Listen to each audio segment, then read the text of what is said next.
ओम शांति। 11 जुलाई 1970 के अव्यक्त महावाक्यों का सार, संगम युग की डिग्री और भविष्य की प्रारब्ध। आज बाप दादा सभी स्टूडेंट्स की पढ़ाई बाद क्या क्या डिग्री प्राप्त की है वह देख रहे हैं। इस पढ़ाई की डिग्री कौन सी मिलती है? डिग्री मिलनी है, वह मिली है। पढ़ाई के बाद डिग्री मिलती है ना, तो इस संगम पर आपको क्या मिलेगा? संपूर्ण फरिश्ता व अव्यक्त फरिश्ता, यह है संगम युग की डिग्री और दैवी पद है भविष्य की प्रारब्ध। तो अब की डिग्री है संपूर्ण अव्यक्त फरिश्ता। इस डिग्री की मुख्य क्वालिफिकेशन कौन कौन सी हैं और कहाँ तक हर एक स्टूडेंट इसमें क्वालिफाइड बना है, यह देख रहे हैं। जितना क्वालिफाइड होगा उतना ही औरों को भी क्वालिफाइड बनाएगा। क्वालिफाइड जो होगा वह बनाएगा क्वालिटी, और जो नहीं होगा वह बनाएगा क्वांटिटी। तो आज सभी की क्वालिटीज देख रहे हैं। देखा जाता है ना कि किन किन क्वालिटीज में क्वालिफाइड है। तो यहाँ मुख्य क्वालिटीज में एक तो देख रहे हैं कि कहाँ तक नॉलेजफुल बने हैं। नॉलेजफुल के साथ फेथफुल, सक्सेसफुल, पावरफुल और सर्विसेबल कहाँ तक बने हैं। इतनी क्वालिटीज अगर सभी में आ जाएं तो फिर डिग्री मिल जाएगी।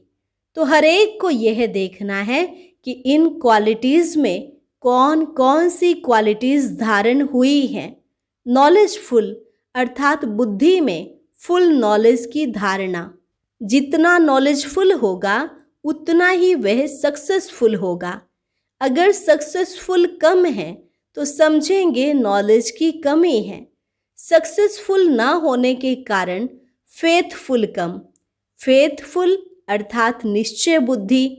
एक तो अपने में फेथ, दूसरा बाप दादा में, और तीसरा सर्व परिवार की आत्माओं में फेथफुल होना पड़ता है। जितना फेथफुल बनकर निश्चय बुद्धि होकर कोई कर्तव्य करेंगे तो निश्चय बुद्धि की विजय अर्थात फेथफुल होने से सक्सेसफुल हो ही जाता है। उसका हर कर्तव्य, हर संकल्प, हर बोल पावरफुल होगा। ऐसे क्वालिफाइड को ही यह डिग्री प्राप्त हो सकती है।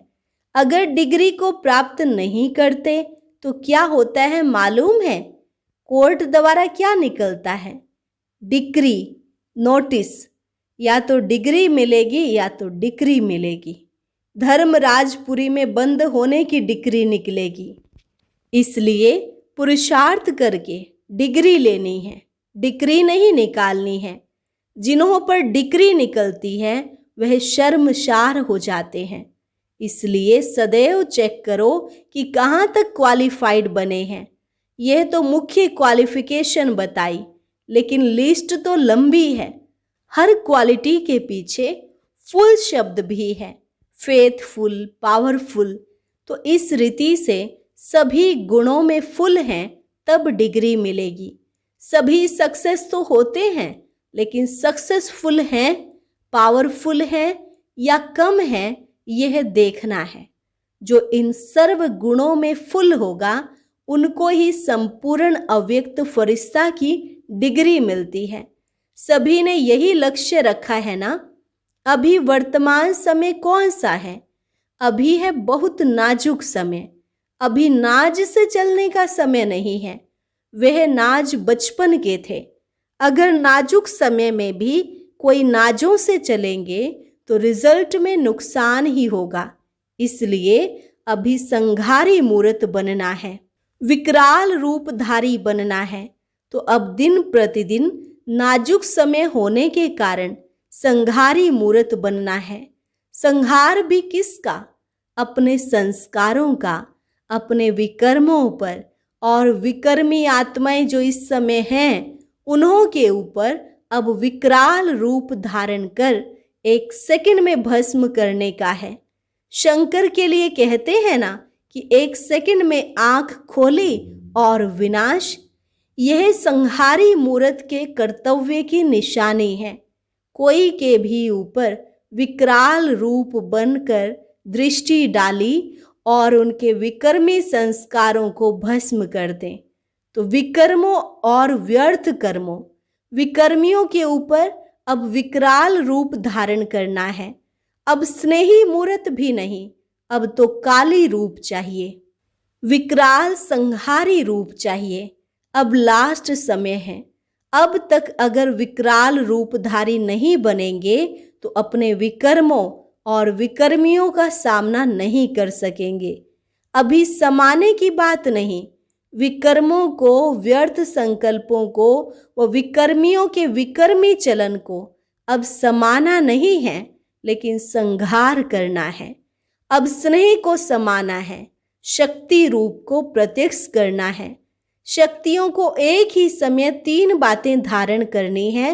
एक तो मस्तक में मातृ स्नेहीपन का गुण, रूप में रूहानियत और वाणी में वज्र। एक एक बोल विकर्मों और विकर्मियों को खत्म करने वाला हो। जब यह तीनों बातें इकट्ठी धारण होंगी तब क्या होगा? विकर्म और विकर्मी भस्म हो जाएंगे। शक्तियों की नजर से विकर्मी आत्माएं कंपायमान होंगी। किससे? अपने विकर्मों से। तो अब संहारकारी बनो और जल्दी जल्दी संहार करो। कहाँ कहाँ श्रृंगार करते करते संहार को भूल जाते हैं। श्रृंगार तो बहुत किया, लेकिन अब संहार करो। मास्टर ब्रह्मा भी बने, पालना की, श्रृंगार किया, लेकिन अब पार्ट है संहार का। शक्तियों के अलंकार और शक्तियों की ललकार और शक्तियों के किस कार्य का गायन है? घुंघरू की झनकार। घुंघरू डालकर असुरों पर नाचना है। नाचने से क्या होता है? जो भी चीज होगी वह दबकर खत्म हो जाएगी। निर्भयता और विनाश की निशानी यह घुंघरू की झनकार है। ऐसे नहीं कि पांडवों ने नहीं किया है, पांडव भी शक्ति रूप हैं। शक्ति रूप में दोनों आ जाते हैं। तो यह तीनों कर्तव्य प्रैक्टिकल और प्रत्यक्ष रूप में चल रहे हैं। अब कमजोरों का काम नहीं है। मैदान पर कमजोर नहीं आते हैं, शूरवीर आते हैं। तो अब मैदान पर प्रत्यक्ष होने का समय है। शूरवीर शक्ति रूप बनकर प्रत्यक्ष रूप में सामने आओ। जब इस रूप में प्रत्यक्ष होंगे तब क्या होगा? प्रत्यक्षता। बाप और बच्चों की प्रत्यक्षता होगी। जितना प्रत्यक्ष होंगे उतनी प्रत्यक्षता होगी। तो बाप को प्रख्यात करने के लिए प्रत्यक्ष होना पड़े। अब तक अपनी ही कमजोरियों को विदाई नहीं देंगे तो सृष्टि के कल्याणकारी कैसे बनेंगे? इसलिए अपनी कमजोरियों को अब विदाई दो, तब सृष्टि के कल्याणकारी बन सकेंगे। अच्छा, अभी पार्टियों के साथ मुलाकात। वर्तमान समय सभी क्या विशेष पुरुषार्थ कर रहे हैं? संदेश देना यह तो साधारण बात है। विशेष आत्मा बनने के लिए विशेष कार्य भी करना पड़ेगा। आजकल दुनिया की जो विशेष आत्माएं हैं उन पर विशेष ध्यान देना है। एक विशेष आत्मा के ऊपर ध्यान देने से अनेकों का ध्यान स्वतः ही खिंच जाएगा। विशेष आत्मा पर ध्यान देने से वह विशेष नहीं, तुम विशेष बनेंगे। विशेष ध्यान से कोई भी व्यर्थ संकल्प, कर्म व समय नहीं जाएगा। शक्ति अगर जमा हो जाती है तो विशेष सर्विस भी सहज हो जाती है। तो अब पुराने हिसाब किताब के चौपड़े को खत्म कर नया चौपड़ा बनाना है। जो जितना क्वालिफाइड होगा उतना ही उसकी वैल्यू होती है। वैल्यूएबल चीज को कभी भी साधारण स्थान पर नहीं रखा जाता है, उसको विशेष स्थान दिया जाता है। तो क्वालिफिकेशंस को सामने रख फिर नोट करते जाओ कि कितने % बने हैं।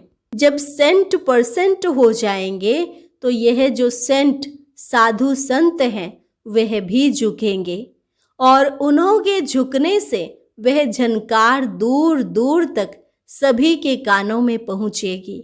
यथार्थ पुरुषार्थ का अर्थ ही है वहां ही पुरुषार्थ और वहां ही प्राप्ति। इस संगम युग को विशेष वरदान है प्रत्यक्ष फल प्राप्त करने का। फल भी ऐसा है जो पुरुषार्थ कम प्रारब्ध जास्ती। तो समय की विशेषता को जान अपने में विशेषता भरनी है।